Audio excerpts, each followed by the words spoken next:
My uncle left me family house as an inheritance.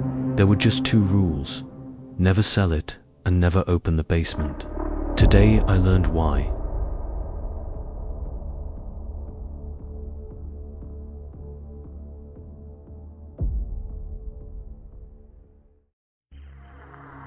My uncle Thaddeus was the family's resident ghost story, a sepia-toned photograph on my grandmother's mantelpiece, who served as a hushed, cautionary tale. He was the man who never left the ancestral home on Blackwood Road, the last of a long, unbroken line of custodians for a place no one else dared to visit. We were told he was merely eccentric, a recluse guarding a crumbling inheritance. The truth, I would soon discover, was a far more complex and terrifying legacy. When he died, he left me everything. Not a fortune in some dusty bank vault, but the house itself. The key, a single piece of ornate, heavy iron, was delivered by a lawyer with eyes that refused to meet mine. It was accompanied by a letter from Thaddeus, his handwriting a spidery, elegant script from another century. "The house chose you, Elias," it read. "It remembers our blood, a lineage, not just of flesh, but of purpose. Do not fail it. The root cellar door, the one with the iron bands, must never be unlocked. Not until you understand what it guards, and, more importantly, what it contains. Your inheritance is not the wood and stone, it is the pact." The words felt like pure Gothic theatre, a final, cryptic joke from a man I'd never met. I arrived at the house at dusk, a fine, grey mist clinging to the skeletal arms of the ancient trees that lined the drive. The structure was a masterpiece of Victorian gloom, all sharp gables and sagging porches, seemingly held together by thick veins of ivy and deep pockets of shadow. It looked less like a building and more like a great, slumbering beast that had grown out of the damp earth, ancient and tired. As I stepped onto the porch, the air grew thick and heavy, smelling of wet soil, ozone, and something else, something metallic and vaguely alive, like the air after a lightning strike. It was then I saw the first sign that this was no ordinary decay. The dark, weathered wood of the walls seemed to sweat a thick, black, resinous substance, like beads of pine tar, that dripped slowly and silently onto the porch rail. It looked, for all the world, like the house was bleeding. I slid the heavy key into the lock. It turned with a deep, grinding groan that echoed not just in the air, but up my arm, a vibration that felt ancient and organic. The door swung inward, opening into a grand foyer choked with dust and stillness. The silence within was absolute, a profound, pressurized quiet that felt older and deeper than the house itself. It was the silence of a place that was listening. I walked through the downstairs rooms, my footsteps unnaturally loud on the groaning floorboards. The furniture was draped in white sheets, creating a landscape of pale, shrouded mountains. The air was cold, but it was a living cold, the kind that feels like a presence at your back. In my uncle's study, I found his journals, decades of them, bound in cracking leather, filled with that same spidery script. I sat in his high-backed chair, the dust motes dancing in the beam of my flashlight, and began to read. The journals spoke of the pact. My ancestor, a man named Jonah Blackwood, had not built the house. He had made a deal with it. He found it already ancient, a strange, non-Euclidean structure that had settled in this valley like a fallen star. It was a living, thinking entity, a being of immense power and profound loneliness. In exchange for shelter and a symbiotic connection that granted his bloodline unnaturally long life and a strange, intuitive insight, Jonah's family would act. As its anchor to this world, its companions, and its protectors. The house, in turn, fed on their presence, their memories, their very existence.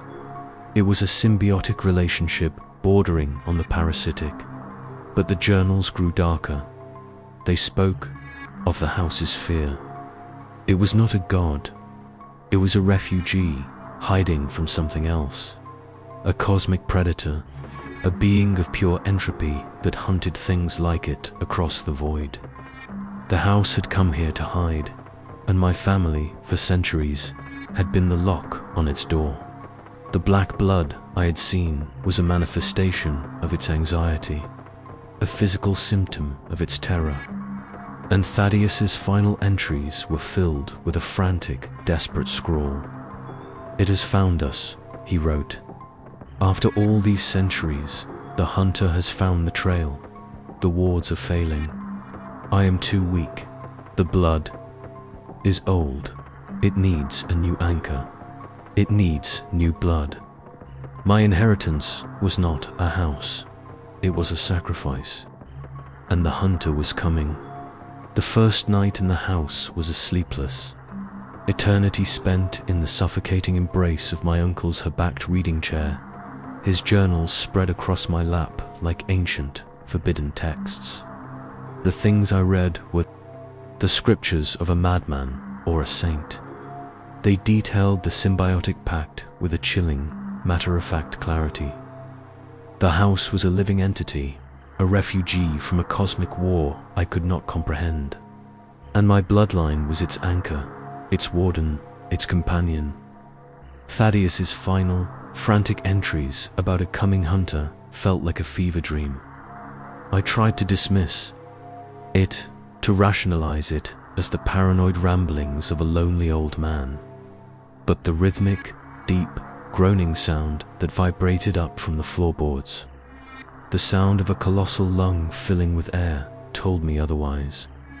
The house was awake, and it knew I was here. When the first hint of grey dawn broke through the grimy windows, I bolted. I didn't pack. I didn't even grab the journals. I simply ran to the grand oak door, my only thought to escape into the sane, rational world outside. The heavy iron key was still in the lock. I turned it. Nothing happened. The lock clicked open, but the door itself was fused to its frame, as solid and immovable as if it were carved from the same piece of stone as the foundation. Panic, hot and acidic, clawed its way up my throat. I raced through the house, from window to window, pulling at the sashes, rattling the latches. None of them would budge. They were sealed shut, not by rust or nails, but by a will that was not my own. The house was not letting me leave. Trapped, I began to notice the smaller, more insidious changes. The portraits of my ancestors lining the grand staircase, their faces stern and pale in their gilded frames, were different. Their eyes, once flat and lifeless pools of oil paint, now seemed to possess a chilling depth. They followed me as I passed, their painted heads not turning, but their gaze somehow tracking my every movement with a silent, expectant judgment. The very air seemed to thicken, to hum with a low, resonant energy that made my teeth ache. That night, the true rules of my inheritance began to reveal themselves. Driven by a desperate passage in Thaddeus's journal, I found myself standing in the center of the derelict dining room, speaking to the empty air. "My name is Elias Blackwood," I said, my voice trembling, feeling like a fool. "I am of the blood. I am here." The response was immediate. A long, deep groan echoed from the walls, a sound of ancient, weary acknowledgement. The thick, black resin that had been bleeding down the wallpaper slowed its ooze. I continued the bizarre ritual, following the journal's instructions. I filled a glass with water from the hand pump in the kitchen and left it on the mantelpiece. In the library, a a strange offering to a thirsty god of wood and plaster. Then came the hardest part. The journal claimed the house fed on memory. I was to sit in the main parlor in a specific backed chair and simply remember. I thought of my childhood, of scraped knees and summer afternoons. I thought of my first love, of college, of the bland, predictable life I had lived until this very moment. As I did, a strange warmth spread through the room. The oppressive cold receded. The portraits on the walls seemed to soften, their gazes becoming less judgmental, almost approving. I was not just a prisoner here. I was becoming a part of the house's ecosystem, a new source of nourishment, a keeper of a pact I had never agreed to, and with every memory I gave it, every ritual I performed, the house grew calmer, stronger, and I felt myself becoming weaker, a little more transparent, a little less myself. For a week, I fell into a strange, domestic rhythm with a living entity that was my prison. My days were spent deciphering Thaddeus's journals, and my nights were a series of bizarre chores for a house that was both my captor and my ward. I would speak my name in the foyer at dawn. I would place a single, fresh leaf on the westernmost windowsill at dusk, and every evening. I would spend an hour in the parlor, feeding the house my memories. The black bleeding had stopped entirely, and the oppressive atmosphere had been replaced by a heavy, slumbering peace. I was learning to coexist with the house, but the journals made it clear this was just a temporary truce. I was merely strengthening the cage, not defeating the hunter. The first sign of the outside world came on a Tuesday. I was staring out of a second-floor window, watching the mist curl through the skeletal trees, when I saw her. A woman walking up the long, overgrown drive, a large satchel slung over her shoulder. My heart leaped. Another person, a real person. I hammered on the thick glass, my shouts swallowed by the unnatural silence of the house. She couldn't hear me. She stopped at the edge of the property, just beyond the line of rotting fence posts, and pulled out a pair of binoculars, her gaze sweeping over the house with a look of intense academic curiosity. She was taking notes, sketching in a small book. I felt a surge of desperate hope. I was saved. She would see I was trapped. She would call for help. That's when it happened. For a single, heart-stopping second, the world outside the window, the placid grey sky flashed a violent, sickly purple. The trees twisted into impossible, corkscrewed shapes, and the woman's shadow, cast long on the ground by a sun that wasn't there, detached from her feet. It stretched and elongated, rising up like a thing of sharp, predatory angles. A two-dimensional predator looming over her unaware form. The house groaned, a deep, shuddering bellow of pure terror that shook the very foundations. The walls around me began to bleed the black tar again, this time in thick, frantic torrents. The illusion outside vanished as quickly as it had appeared, the world snapping back to its dull, grey normalcy. The woman, seemingly oblivious to the momentary tear, in reality simply frowned, made another note in her book, and turned to leave. She hadn't seen it, but the house had, and I had seen it through the house's eyes. The hunter was no longer a vague threat from a journal. It was real, it was here, and it was probing the perimeter, testing the walls of the cage, looking for a way in. That night, the house was not calm. It was alive with a frantic, terrified energy, the groans of its timbers, the whimpers of a cornered animal. And for the first time, I felt a new emotion towards my prison. Not fear, not resentment, but a strange, protective pity. It was just as trapped as I was. The hunter's probe had wounded the house. The bleeding was worse than ever, the air thick with its metallic scent of fear. The temperature plummeted, and the groans of the house became weak, agonizing creaks. It was dying. Thaddeus's journals spoke of this possibility. A weakening of the anchor, a failure of the bloodline, could cause the house to lose its grip on this plane of existence, making it vulnerable. My presence, my memories, they were not enough. The wards were failing, and the hunter would soon break through. Thaddeus's final maddened entries kept returning to the one place I had avoided, the root cellar. He wrote that it was not a part of the house, but older, a root of the entity itself. And behind the iron-banded door was the heartwood, the first anchor. I knew what I had to do. With a lantern in hand, I descended the creaking cellar steps into the cold, damp dark. The air was thick with the smell of earth and something else, something ancient and electric. The door was there, just as the letter described it, set into the raw earth of the foundation. It was made of a dark, petrified wood, bound with thick bands of rusted iron that were etched with symbols. I had never seen symbols that seemed to writhe and shift at the edge of my vision. A low, rhythmic, scraping sound came from the other side. It was the sound of something immense, shifting its weight. I spent the next day poring over the last of the journals, searching for a key, a ritual, anything. I found it in a hidden compartment. In the binding of the oldest volume, it was a single, yellowed page, a supplement to the pact.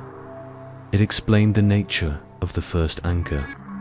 When my ancestor, Jonah, made his deal, he understood that his mortal life was too short to serve as a permanent anchor. To make the pact eternal, he underwent a transformation.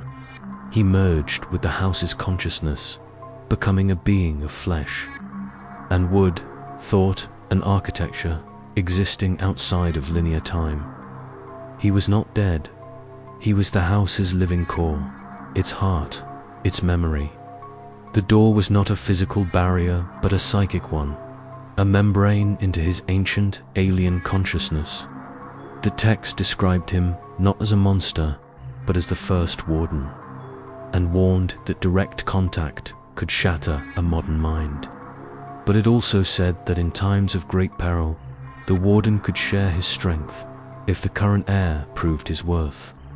The scraping from behind the door grew louder. The house above me gave a violent shudder. The hunter was coming closer. I had no choice.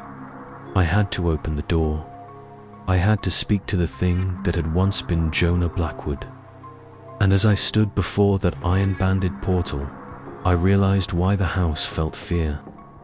It wasn't just afraid of the hunter.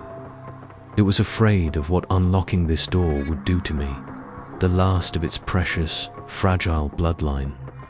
The ritual to open the door was a horrifyingly intimate act. It required no key, no incantation. It required blood. My blood. Following the faded instructions, I sliced my palm with a shard of glass from a broken jar and pressed my hand against the cold iron bands. The moment my blood touched the metal, the etched symbols flared with a brief, sickly green light. The scraping from within stopped. The door swung inward on silent, unseen hinges. It did not open into a room.